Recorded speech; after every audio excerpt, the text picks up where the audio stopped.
dans cet exercice, nous allons étudier la parité de la fonction numérique. Donc, on a un certain nombre d'exemples dans lesquels on est demandé de déterminer ou bien d'étudier la parité de la fonction f, c'est-à-dire est-ce que la fonction f est paire ou bien impaire. Donc, avant d'étudier la parité, on doit déterminer le domaine de définition. Donc, prenons le premier exemple, f de x est égal à 3x au carré moins 5. On constate que cette fonction est un polynôme, donc d de f est égal à r. Donc, R est symétrique par rapport à 0, car R, c'est quoi? De moins l'infini jusqu'à 0, union 0 jusqu'à plus l'infini. Donc, on constate que, quel que soit, ou bien pour tout x appartient à D de f, pour tout x appartient à D de f qui est R, son opposé qui est moins x est forcément appartenu à R. Donc, la première condition qu'on doit s'assurer qu'elle est satisfaite, c'est, ou bien qu'elle est vérifiée, c'est que pour tout x appartient à D de f, son opposé, c'est-à-dire moins x, doit être dans D de f. Maintenant, on passe à calculer l'image de moins x, c'est-à-dire f de moins x est égal à 3 fois moins x, donc on remplace x par moins x, moins 5, est égal, donc moins x, le tout au carré, c'est x au carré, donc est égal à moins 5, alors est égal f de x. Donc on a deux conditions. On a, quel que soit x appartient à d de f, moins x, et dans d de f. Et f, ou bien l'image de moins x, c'est l'image de x, alors on dit que f est paire. Donc, la fonction f est paire. Passons au deuxième exemple, f de x est égal à x au carré plus 1 sur x. D'abord, on doit déterminer le domaine de définition qui est, donc, dit de f est égal, x appartient à R, tel que on a x dans le dénominateur, donc x doit être différent de 0. Donc, d de f est égal R étoile, ou bien R privé de 0. Donc, en intervalle, on écrit de moins l'infini jusqu'à 0 à borne ouverte, union 0 jusqu'à plus l'infini. Donc, on constate bien que R étoile est symétrique par rapport à 0, c'est-à-dire quel que soit x appartient à D de f, son opposé appartient à D de f, c'est-à-dire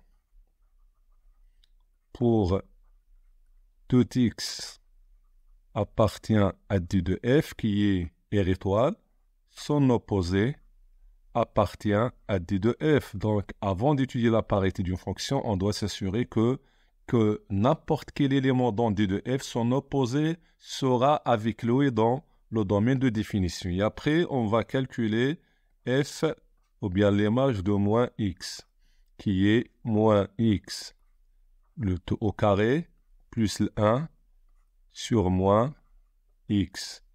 Donc, moins x au carré, c'est x au carré, moins 1 sur x. Maintenant, on va chercher, est-ce que x au carré moins 1 sur x, est-ce qu'il ressemble, ou bien est-ce qu'il est identique à f de x, ou bien moins f de x. Moins f de x, c'est quoi? Moins f de x, c'est moins x au carré, moins 1 sur x.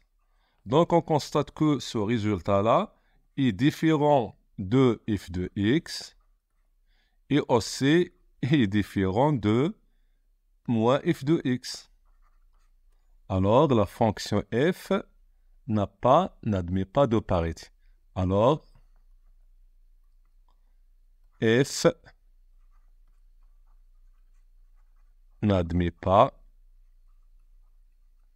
de parité, c'est-à-dire qu'il n'est ni pair ni impair. Passons au troisième exemple. f de x est égal à x au carré moins 1 sur x. Donc, d de f est égal à quoi? Quel que soit, donc, x appartient à R, le dénominateur qui est x doit être différent de 0. Donc, c'est R étoile. Comme c'est R étoile, donc on constate que d de f est symétrique par rapport à 0. Donc, la première condition est vérifiée. C'est quoi la première condition? C'est-à-dire, quel que soit x appartient à d de f, son opposé qui est moins x et appartient à d de f. Donc, on va calculer l'image de moins x. C'est égal à quoi? Moins x, le tout au carré, moins 1 sur moins x. Donc, ça nous donne moins x, le tout au carré, c'est x au carré, moins 1 sur moins x, c'est-à-dire on va mettre moins ici. Donc, moins x, ça nous donne moins f de x. Donc, comme f, l'image de moins 2x est égale à moins f de x, donc f est une fonction qui est impaire.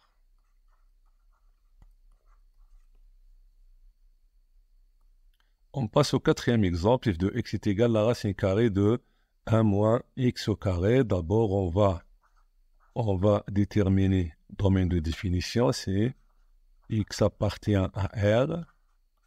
La condition, c'est que 1 moins x au carré, ça doit être positif, car il est à l'intérieur de la racine carrée. Donc, 1 moins x au carré, c'est quoi? C'est 1 moins x facteur 1 plus x. Donc, les racines, ce sont x1 est égal à 1 et x2 est égal à moins 1. Donc, on va étudier le signe de 1 moins x au carré. 1 moins x au carré. Ici, on a x de moins l'infini jusqu'à plus l'infini. Les racines sont moins 1 et 1. Entre les racines, c'est l'opposé du signe de a. A, c'est le coefficient de x au carré qui est moins 1, donc il est négatif, donc c'est positif, plus, moins, moins. Donc, on cherche l'intervalle où 1 moins x au carré est positif, c'est-à-dire de moins 1 jusqu'à 1. Donc, on a d de f est égal. Les bornes seront fermées car on a e égale, supérieur ou égal, donc de moins 1 jusqu'à 1. On constate que cet intervalle-là est symétrique par rapport à 0. C'est-à-dire autant d'éléments qu'on a positifs que d'éléments qui sont négatifs, ou bien tout élément appartient à d de f, donc quel que soit x appartient à d de f, son opposé, c'est-à-dire moins x, appartient aussi à d de f. Maintenant, on va calculer f de moins x, qui est la racine de 1 moins, donc est égal quoi? Est égal à la racine de 1 moins x, le tout au carré, c'est x au carré. Donc, ça est égal à f de x. Comme f, l'image de moins x, c'est l'image de x, donc f est pair. F est une fonction qui est paire. Maintenant, on passe au cinquième exemple. F de x est égal à 2x au cube sur x au carré plus 5. Donc, d'abord, on va déterminer le domaine de définition qui est x appartient à R, tel que x au carré plus 5 est différent de 0. Donc, on constate que cette condition-là est vérifiée. Pourquoi? Parce que x au carré est toujours positif, c'est-à-dire supérieur ou égal à 0, quel que soit x appartient à R. Donc, x au carré plus 5 sera supérieur à 5. Donc, jamais être égal à 0. Donc, c'est une condition qui est... Donc, on a une condition qui est vérifiée.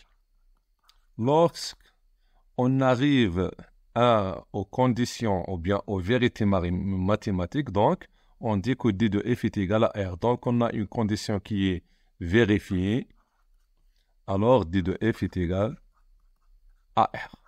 Et puisque D de F est égal à R, donc quel que soit X appartient à D de F, son opposé X appartient aussi à D de F. Donc, on va calculer l'image de moins X.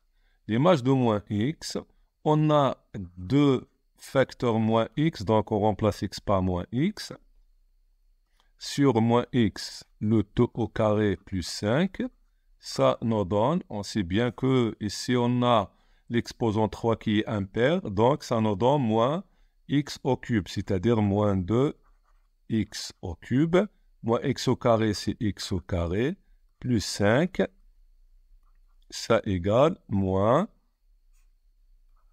2X au cube sur X au carré plus 5, ça c'est moins F de X. Donc, puisque F, l'image de moins X, c'est l'opposé de l'image de X, alors F est une fonction qui est impair. Passons au dernier exemple qui est f de x est égal à la valeur absolue de x moins la racine carrée de 2x carré plus 4. D'abord, on va déterminer le domaine de définition, c'est-à-dire que x appartient à R, tel que la seule condition qu'on a, ce qui est à l'intérieur de la racine carrée, c'est-à-dire 2x carré plus 4, ça doit être positif. Et cette condition-là est vérifiée. Pourquoi? Parce que x au carré est toujours positif. Donc, il s'agit d'une condition qui est vérifiée. Donc, puisque est vérifiée, donc D de F est égal à R. Donc, comme D de F est égal à R, c'est-à-dire que quel que soit x appartient à D de F, son opposé moins x appartient à D de F. Il nous reste à calculer l'image de moins x. L'image de moins x, c'est la valeur absolue de moins x moins la racine de 2 fois moins x, le tout au carré plus 4. Ça nous donne la valeur absolue de moins x, c'est la valeur absolue de x, moins, donc moins x le tout au carré, c'est x au carré. Donc ça nous donne 2x au carré plus 4, ça c'est f de x. Donc on a l'image de moins x, c'est l'image de x, alors f est une fonction qui est f est paire. Maintenant, on passe à l'interprétation géométrique de la parité d'une fonction, c'est-à-dire lorsqu'on a une fonction qui est paire, sa courbe sera symétrique par rapport à l'axe des ordonnées qui a pour équation x est égal à 0. C'est-à-dire comme ça. Donc, si, par exemple, supposons que ce morceau-là est une partie de CF, par exemple, et la fonction f est paire, donc on va tracer le symétrique de ce morceau-là par la symétrie axiale, c'est-à-dire par rapport à l'axe des ordonnées. Donc, on cherche le symétrique de ce point-là par rapport à l'axe des ordonnées, le symétrique de ce point-là ici, le symétrique de ce point-là, et on trouve le symétrique de ce morceau-là. Donc, comme ça, nous pouvons tracer la courbe de f. Et la parité nous aide aussi à réduire l'intervalle d'étude d'une fonction. Donc, si la fonction f est paire et le domaine de définition est R, donc l'étude de cette fonction va être réduite sur R+. Donc, nous pouvons tracer CF sur R+, et après, nous pouvons, c'est-à-dire utiliser la symétrie axiale par rapport à l'axe des ordonnées et tracer la courbe de CF sur R. Par contre, si la fonction f est impaire, sa courbe sera symétrique par rapport au centre, par rapport au centre du repère. Supposons qu'on a, par exemple, ce morceau-là est un morceau de la courbe d'une fonction qui est impaire. Donc, on va chercher les symétriques de ces points-là par rapport à l'origine, c'est-à-dire comme ça. Donc, on va chercher le premier, le deuxième par rapport, etc. Et on va trouver, par exemple, son symétrique de cette façon-là. Donc, en résumé, si la fonction f est paire, sa courbe sera symétrique par rapport à l'axe des ordonnées. Si par contre la fonction f est impaire, sa courbe sera symétrique par rapport à l'origine du repère. C'est comme ça on a terminé cette séance. Assalamu alaikum.